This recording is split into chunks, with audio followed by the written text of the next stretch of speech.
Salut à tous, bienvenue dans cette nouvelle vidéo. Nono est avec nous, salut Nono. Salut Sacha. Alors Nono, on va commencer quand même par un petit mot sur l'affrontement Doumbé-Baki. On n'a pas eu ton avis et le peuple demande ton avis Nono. Un match qui avait une hype pas possible, toute la France attendait ça. On pensait avoir un match au sommet.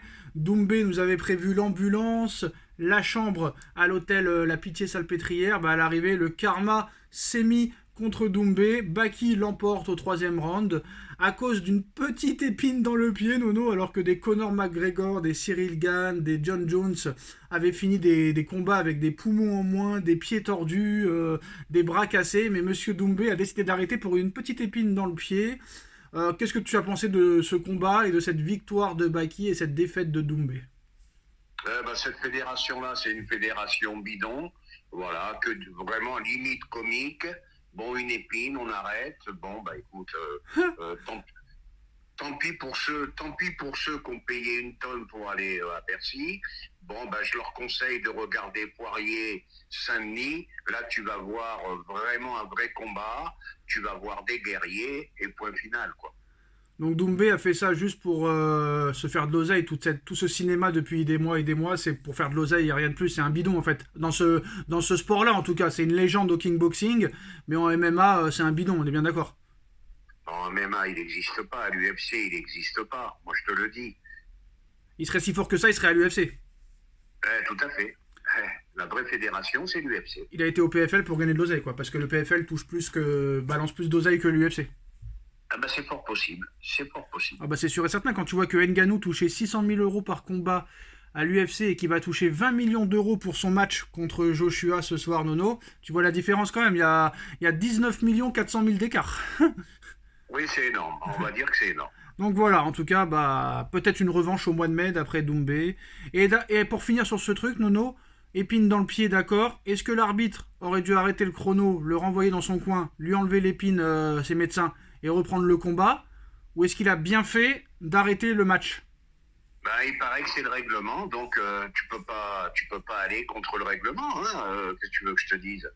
Le règlement, c'est le règlement. C'est pour ça que les Connors et compagnie, quand ils étaient blessés pendant le combat, ils continuaient, quoi, parce qu'ils connaissaient bien le règlement. Ça veut dire que Doumbé, t'es en train de dire que Doumbé ne connaît même pas le règlement, du MMA, quoi.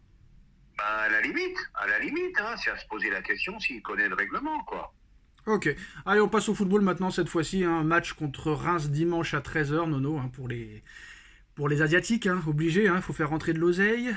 Alors Luis Enrique exprime une grande confiance envers Lucas Beraldo et apprécie particulièrement sa polyvalence. La blessure actuelle de Marquinhos pourrait mettre Marquinhos en danger pour sa place de titulaire. La relation entre Beraldo et Enrique s'est rapidement développée, ce qui a favorisé l'intégration réussie du Brésilien. De plus, l'influence positive de Marquinhos, qu'il admire comme son idole, a joué un rôle important. En tout cas, Nono, peut-être que le maître... peut-être que l'élève va dépasser le maître. Beraldo considère Marquinhos comme un mentor et un grand frère, recevant des conseils précieux sur le terrain et à l'entraînement aussi. Mais là, à force d'être trop gentil, monsieur Marquinhos, si Beraldo continue à ce niveau-là, peut-être que tu vas vite te retrouver sur le banc et que ton mentor pourra devenir ton ennemi, Nono, peut-être, va savoir. C'est possible, mais par contre, il faut y aller doucement. Comme je le dis souvent, il faut y aller doucement. Beraldo, il y a 15 jours, il y a 3 semaines, on me disait que c'était un tocard. Bon, il jouait pas à sa vraie place, d'accord, mais tout le monde j'entendais, c'est un tocard, patati, patata. Il fait un bon match, ça y est, c'est un phénomène. Restons calmes. Moi, je pense que c'est un défenseur central avec un gros potentiel, une très belle qualité de relance. Il casse les lignes, chose que ne faisait jamais Marquinhos. Donc, très très bon. Mbappé a parlé aujourd'hui, Nono. Mbappé a donné une interview à la chaîne du PSG, à la chaîne YouTube du Paris Saint-Germain. Et on a retenu un communiqué intéressant. Il dit aux journalistes, tu sais, cette année, le groupe est fantastique. On a beaucoup de jeunes joueurs, de nouveaux joueurs dans l'équipe. On a changé beaucoup de choses. Chaque jour à l'entraînement, on s'entraîne durement. Il n'y a pas de groupe dans un groupe, il y a un groupe seulement. On est vraiment heureux, on sait qu'on a besoin de tout le monde. Tout le monde peut jouer, tout le monde a une chance de jouer. On veut continuer dans cette voie. Le plus important est de gagner. L'objectif est clair. On veut gagner tous les titres cette année. Qu'est-ce que tu penses de cette réaction de nous? Bon, ben, langue de bois, parce que je vais te dire pourquoi. Il n'y a pas de groupe dans un groupe, dit-il. Ben, là, il envoie un scud, toujours pareil, Neymar, Verratti, Messi. Là, il envoie un super scud. Bon, puis il peut finir bien la saison. Il a raison. Il a raison. Autant bien la finir. Et puis voilà. Ouais, mais en quoi c'est du mensonge là?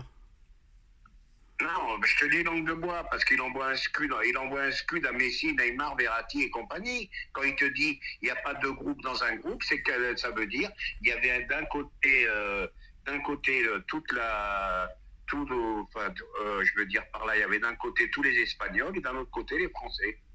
Enfin, la langue espagnole. Voilà ce qu'il veut dire. Bah, c'est la vérité, c'est pas une langue de bois.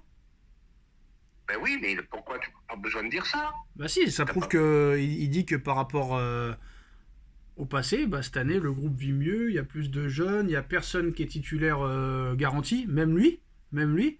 Donc pour moi, qu'il soit détestable ou pas, ce qu'il dit, c'est la vérité, Nono. Alors je vais lui répondre à ça. Moi, je vais lui dire pourquoi tu t'en vas alors? Ah bah ça, c'est une autre histoire. En tout cas, je pense qu'il y a eu encore un nouveau signe de son départ hier, Nono, parce qu'il n'était pas présent au match de Doumbé Baki, alors que contre Zebo, il était là. Ça avait été même critiqué à l'époque. Est-ce que la non-présence de Mbappé hier, sachant que s'il aurait été présent, il se serait fait siffler par tout le stade, veut dire maintenant qu'à 1000%, il va partir? Ah, bah, puis je pense qu'il en a marre des polémiques. Hein. Tu as vu l'histoire de Monaco où que c'est arrivé. Donc il en a plus envie. Moi, je pense qu'il veut partir tranquille. Il veut partir en faisant le maximum. Et puis voilà, quoi. Alors Nono, information mercato. Alors le Paris Saint-Germain a comme objectif de recruter Théo Hernandez cet été, le frère de Lucas Hernandez. Le Bayern aussi est dessus. Alors on sait que Théo Hernandez joue à gauche, mais à gauche il y a Nuno, mais Nuno souvent blessé. Nuno souvent blessé. Donc est-ce que Théo Hernandez au Paris Saint-Germain cet été, bonne ou mauvaise chose? Ah, excellent, excellent. Moi, je vois le peu de matchs que je vois du Milan AC. Oh, le mec, c'est un tout bon. Hein. C'est un tout bon. Hein. Très bon contre-attaquant, vrai guerrier. Non, non, excellent joueur. Excellent joueur. Alors là, je veux ton avis sur quelque chose parce que ça va me faire rire. Je sais ta réaction déjà. Donc préparez-vous à rigoler un petit peu sur votre fauteuil, sur votre lit, sur votre canapé, sur votre chaise ou sur votre chaise. Siège, excusez-moi. Le Paris Saint-Germain, Nono, est intéressé par Alan Varela, joueur de Porto. Mais Porto réclame 70 millions d'euros pour son milieu de terrain. Dortmund et Liverpool surveillent aussi le joueur. Je connais ta réponse, vas-y Nono. Ah, ils nous prennent pour des cabinets, ils nous prennent pour des truffes. Ça va, arrêtez les Portugais de nous vendre des joueurs à des 60 et 70 millions qui ont rien fait encore. Faut arrêter là. Bon, Nono, t'es content quand même. À part Nuno, c'est tout. Et ça va, on en a mangé quelques-unes des bananes. Hein.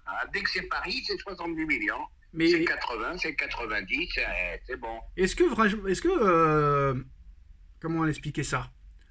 Est-ce que Enrique n'a pas tué Ugarte, Nono, en le mettant sur le banc depuis 4 mois? Malheureusement, je pense qu'Ugarte, l'histoire risque de se finir pas très très bien, dans le sens où je pense avec Enrique tout au moins, hein, avec Enrique, il a de fortes chances de rester, de cirer le banc un bon bout de temps. Hein. Alors tiens, un avis aussi sur ça, on en a parlé hier après la victoire du PSG contre la Real Sociedad, la victoire écrasante de Marseille contre Villarreal, le match nul très difficile du Real Madrid contre le Red Bull Leipzig. Et bah cette année, Nono, la France a l'énorme surprise, pour l'instant. La France passe devant l'Espagne à l'indice UEFA, Nono. Est-ce que le championnat espagnol est surcoté? Eh ben, le championnat espagnol, depuis 2-3 saisons, est en baisse. Bon, ben, c'est normal. Hein. Ronaldo parti, Messi parti, puis plein d'autres partis.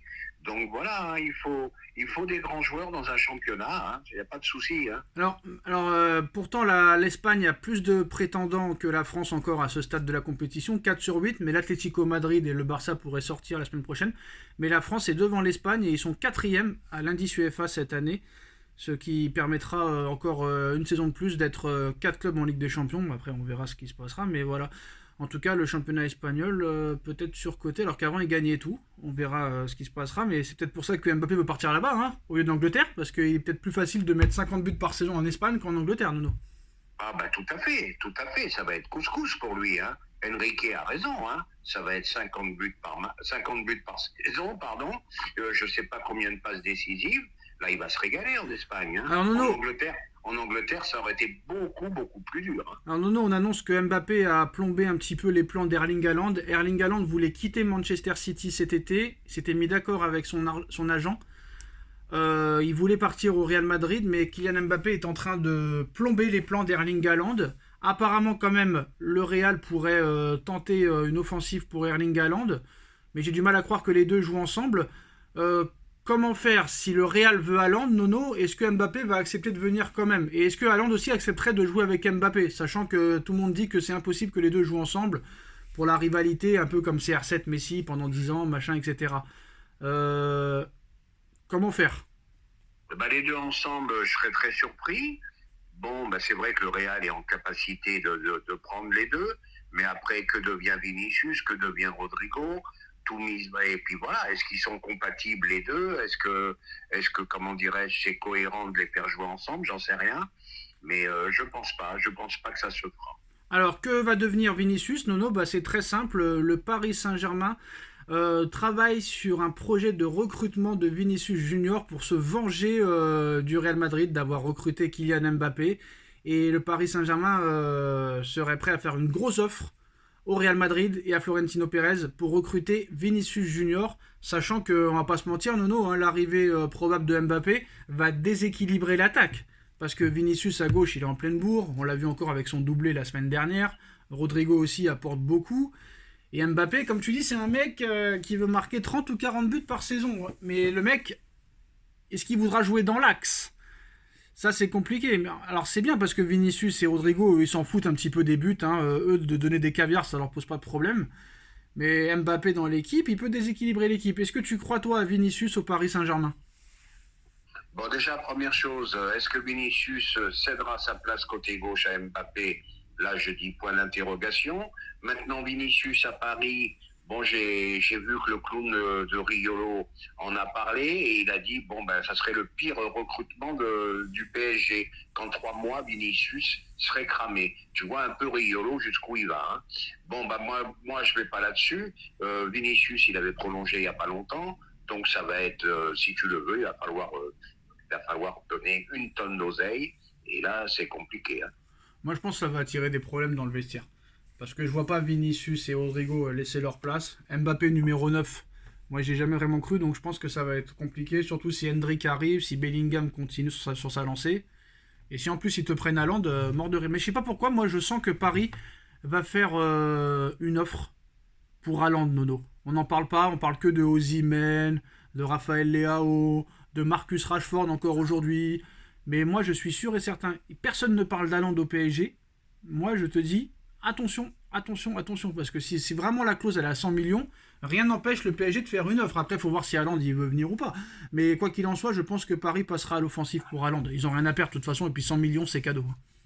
Eh ben, comme tu as dit souvent, Neymar, c'était impossible. 220 millions, ils l'ont fait. Messi, c'était impossible. Ils ne pourraient jamais venir à Paris, ils l'ont fait. Donc, avec le PSG, ils sont capables de tout, hein. Pourquoi pas. Mbappé, Zlatan, Di Maria, Cavani, Sergio Ramos et compagnie. Hein. Donc il n'y a pas eu que ça. Donc voilà, tout est possible et je pense qu'on va vivre un mercato assez intéressant, en plus de l'Euro, en plus des JO, en plus de la Copa América. Ça va être un été très chargé, très chargé. Dites-nous en commentaire ce que vous en pensez. On like, on partage, on commente, on s'abonne. Et on se retrouve très vite pour une nouvelle vidéo. Merci Nono, merci à tous. Tchuss. Merci Sacha. Tchuss.